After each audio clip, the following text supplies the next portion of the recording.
Bonjour et bienvenue dans cette nouvelle vidéo. Nous y verrons deux nouvelles fonctions récemment déployées pour les utilisateurs d'Excel 365, les fonctions traduire et détecter langue. Elles permettront de traduire du texte directement dans Excel, ou d'identifier la langue d'un contenu. Jusqu'à présent, pour traduire du texte dans Excel, il fallait passer par l'onglet Révision, et utiliser l'option Traduire du groupe langue.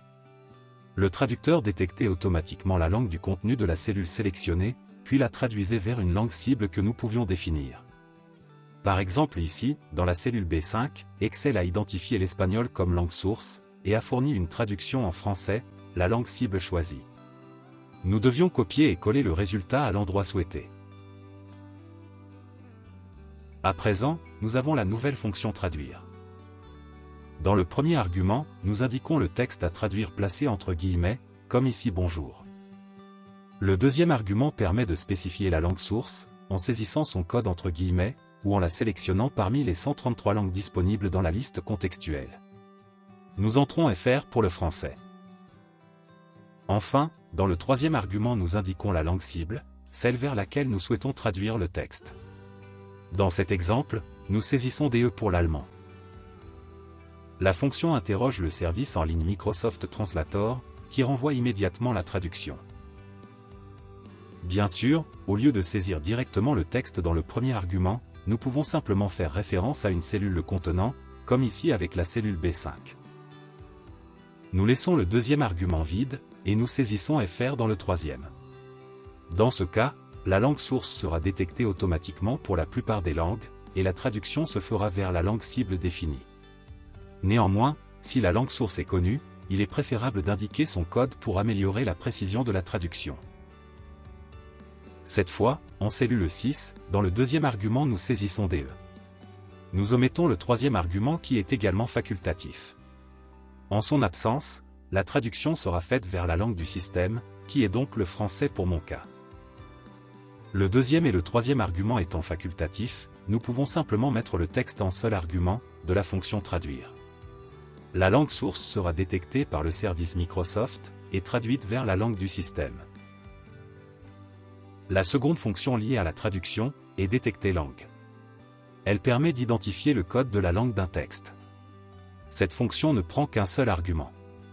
Soit le texte, soit la référence à une cellule contenant le texte dont la langue doit être détectée. Dans cet exemple, la cellule B8. Nous obtenons le code JA, que nous supposons être le japonais. La liste des langues et leur code correspondant est disponible sur Microsoft Learn, à l'adresse indiquée en cellule A18. Vous la trouverez également en description. Sur cette page, vous trouverez notamment un tableau de correspondance, dans lequel nous pouvons par exemple vérifier que notre code JA est bien celui attribué au japonais. Nous copions cette adresse pour plus tard, et fermons cette fenêtre. Ajoutons qu'il est également possible de traduire un texte dans plusieurs langues simultanément. Pour cela, nous utiliserons une constante matricielle dans le troisième argument. Les codes des langues seront placés à l'intérieur d'accolades, entre guillemets et séparés par un point-virgule. En saisissant ES, IT, EN, le texte source sera traduit en espagnol, italien et anglais, et le résultat apparaîtra sous forme de matrice. Voyons un cas d'usage de ces fonctions, et comment lier le tableau de correspondance avec Power Query. Ici, nous disposons de commentaires d'utilisateurs du monde entier, sur leur expérience d'achat dans une boutique. Afin de faciliter leur analyse, nous les traduirons dans une langue unique. En cellule B2, nous utilisons la fonction traduire. Pour seul argument, nous aurons la plage de commentaires allant de A2 à A16. Les deux autres arguments seront omis.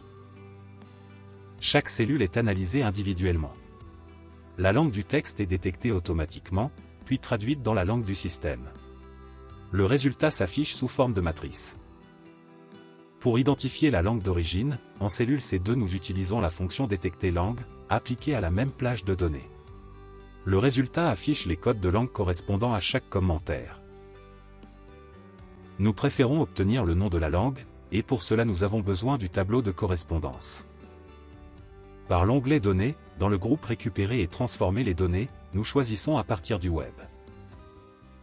Dans la zone URL de la fenêtre suivante, nous collons l'adresse de la page que nous avons copiée précédemment, celle répertoriant les langues prises en charge. Le navigateur Power Query s'ouvre, avec dans son volet gauche, les objets composant cette page. Nous y sélectionnons celui identifié table 1, qui contient les correspondances entre les langues et leur code. Ensuite, nous choisissons Transformer les données. Dans l'éditeur qui suit, apparaissent les données obtenues de la table du site. La première ligne contenant ce que nous identifions comme étant les titres de colonne, par l'onglet Transformer, nous cliquons sur Utiliser la première ligne pour les en-têtes. Nous revenons ensuite dans l'onglet Accueil, et dans le groupe Gérer les colonnes, nous cliquons sur Choisir les colonnes.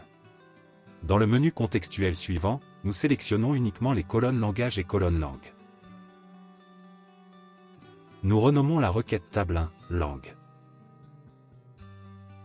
Voyons un premier résultat, en cliquant sur Fermer et charger dans. Dans la fenêtre suivante, nous veillons à cocher l'option « Ajouter ces données au modèle ». Nous choisissons également d'insérer le tableau dans la feuille existante.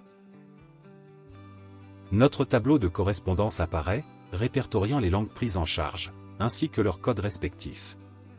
Nous pourrions y rechercher un code afin d'obtenir le nom de la langue correspondante, en utilisant par exemple la fonction recherche X. Mais aujourd'hui je vous propose une solution alternative. Nous supprimons ce tableau. Par le raccourci Alt F12, nous retournons dans Power Query. Dans la requête langue, nous sélectionnons la colonne du code. Par l'onglet Transformer, nous accédons à l'option Pivoter la colonne, que nous prenons. Dans la fenêtre suivante, nous cliquons sur Options avancées. Dans la liste de choix, fonction de la valeur agrégée, nous choisissons de ne pas agréger, et validons. Chacun des codes est devenu le titre d'une colonne, et chaque langue associée y figure dans une ligne. Nous fermons ensuite la fenêtre, puis cliquons sur Conserver dans l'écran suivant, afin de valider nos modifications. Voyons à présent comment obtenir ces données, sans leur présence sur une feuille. Nous nous servons de la fonction rend-membre cube, celle-ci permettant de renvoyer un membre en fonction de sa position dans un ensemble. Dans son premier argument, nous aurons le nom de la connexion à notre modèle de données. En ouvrant les guillemets, le nom « This Workbook Data Model » est proposé. C'est celui utilisé par défaut, lors de la création d'un modèle dans un classeur. Nous fermons les guillemets. Dans le deuxième argument, nous aurons une chaîne qui identifie un membre. Lors de l'ouverture d'un guillemet, nous sont proposés deux éléments. Nous prenons celui nommé langue entre crochets. L'ajout d'un point fait apparaître la liste de nos colonnes de code. Pour l'exemple, nous prenons le premier, AF. Nous ajoutons ensuite un autre point, suivi de l'expression children. Cela permet d'avoir tous les éléments de la colonne choisie. Dans notre cas, il n'y en aura qu'un, et cela sera le nom du langage.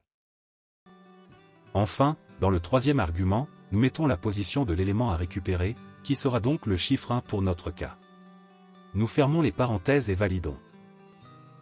Nous obtenons en cellule 4, le nom de la langue liée au code AF. Pour dynamiser cette formule, nous devrons remplacer ce code, dans l'expression se trouvant dans le deuxième argument. Nous copions cette formule, et la collons en cellule 2. Nous supprimons la chaîne AF, et mettons deux guillemets. Le premier ferme la première partie de chaîne, et le second ouvre la fin. Entre ces guillemets, nous saisissons une esperluette qui est l'opérateur de concaténation. Nous ajoutons la fonction détecter langue, dont l'argument sera notre cellule A2 dans un premier temps. À la fin de celle-ci nous ajoutons une autre esperluette. Ainsi, notre expression sera construite dynamiquement en fonction du code langue détecté. Nous validons, et obtenons le nom de la langue du commentaire, qui est donc anglais. En remplaçant la référence à la cellule A2, par la plage allant de A2 à A16, nous aurons une matrice des langues de chacun des commentaires. Pour aller plus loin, nous pouvons créer une fonction personnalisée. Nous copions la formule complète. Par l'onglet Formule, nous cliquons sur l'option « Définir un nom ». Dans la zone nom de la fenêtre suivante, nous saisissons nom langue.